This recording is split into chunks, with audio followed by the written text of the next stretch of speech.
So you have a living trust, your parents have properties in it, and you're gonna be managing the property.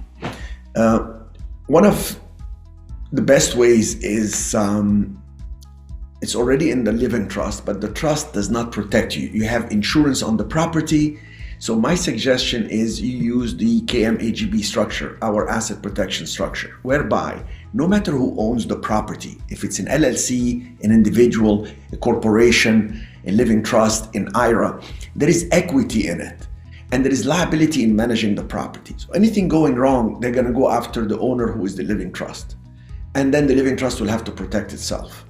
Now, the way we set up the asset protection is we set up a Wyoming LLC, and instead of putting money in it, which is to fund an entity, you put money in it, you capitalize it or you fund it. Instead of putting that and putting cash, you put an IOU.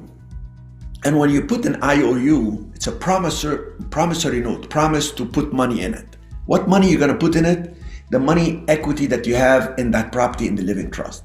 So you say, promissory note, I promise to put, let's say, $1 million equity. So you put $1 million, and now you record a lien against the property that's owned by the living trust. So whoever controls the living trust, whoever signs, the trustor signing for the beneficiary of the trust, which you and your brother are probably the beneficiaries, they will sign to record a lien. This way, if something goes wrong, somebody tries to sue you and they hire a lawyer, the lawyer will look and they will see that there is maybe a loan to the bank and there is an obligation, a lien to some Wyoming LLC. So they're gonna tell the plaintiff that's trying to sue you, the renter or whoever, they're gonna say, listen, there is no money to go after beyond the insurance. Let's just settle with the insurance.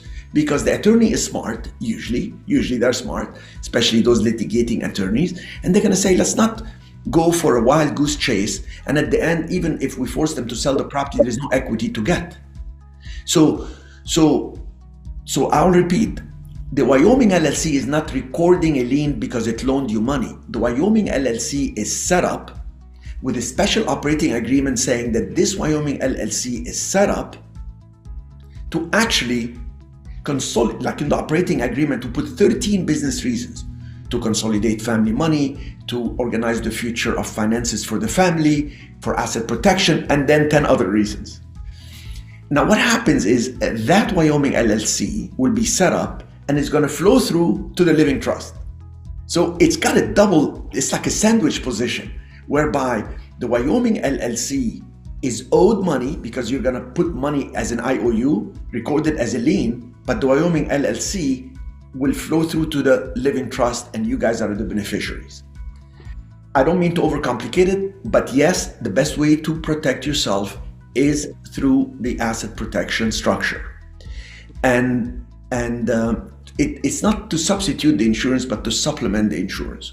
Moreover, I want to be clear. So when you set up the Wyoming LLC, you're recording a lien, and some attorneys, because I was on a conference call, and some attorneys debated with me, hey Sharif, you know that in case of this lawsuit, that stripping the equity idea would not hold up in court. I said, why?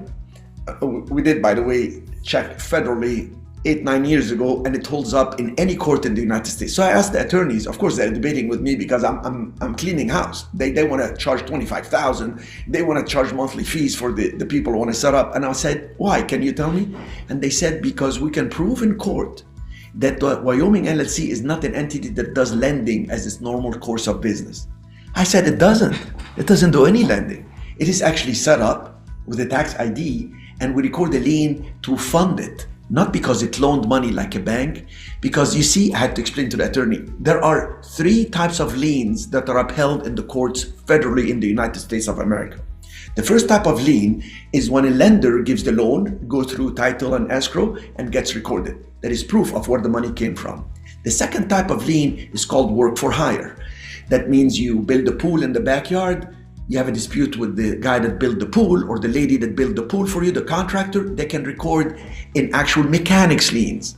Well, how did they record it? They didn't loan you money. There was some work done for which they didn't get paid. The third type of lien is, let's say you and me get into an LLC setup, you put $100,000 and I say, listen, Edgar, I don't have 100K, so I'm going to put an IOU. I owe you 100,000 to put it. So that's a capitalization. That's an obligation to pay something later. And then you say, okay, Sharif, can you record it against this property? Then I record it against my home. And that's the type of lien that we use. It is not that the LLC loaned us money, it's that we wanted to capitalize it. You do that before any incident happen or any accident. It is upheld federally in courts because you'll have a separate tax ID. And by law, when you set up an entity, it has to have some cash. It has to be funded. So we legitimize it. We get you set up within a week. We record the lien against your property, and it flows to the living trust. So anybody that wants to sue you will have to settle with your insurance, and then you will have stability, you will have peace of mind, and you're set up once. And if you add more assets, you can have. I've had a guy, we set him up, he had 16 subways, and we set up the liens on 16 subways to protect him from setting up 16 separate LLCs. One LLC in Wyoming, liens against these assets, and we can do it for you turnkey. So hopefully that answers your question. Let's see, the next part was opening a separate LLC in trust. You could open a separate LLC to be the manager, but then you're gonna still have to do the same thing to protect that LLC recorded. So don't overcomplicate and set up many things. You already have a wonderful setup by your parents, the living trust. Just strip the equity on that property that's in the living trust, and you'll be sitting very, very powerfully. As a matter of fact, if somebody sues you still and wins, they're not going to be able to collect anything because there is debt to the lender and debt, a lien to the Wyoming LLC. They end up with a tax bill for whatever they won. Let's say they won $1 million against you. They get a tax bill called phantom income. And you can go to KMAGB.com. You can listen to the animation video. I give you the tax code for phantom income and stuff like this. I give you the actual Wyoming LLC tax code and asset protection code that protects you from charging orders. That means when there is a judgment against you that you lost, they still can't go through the LLC and get the money. Extremely powerful, extremely powerful. I remind you, the Wyoming LLC will not be engaged in the management. You will be engaged in the management.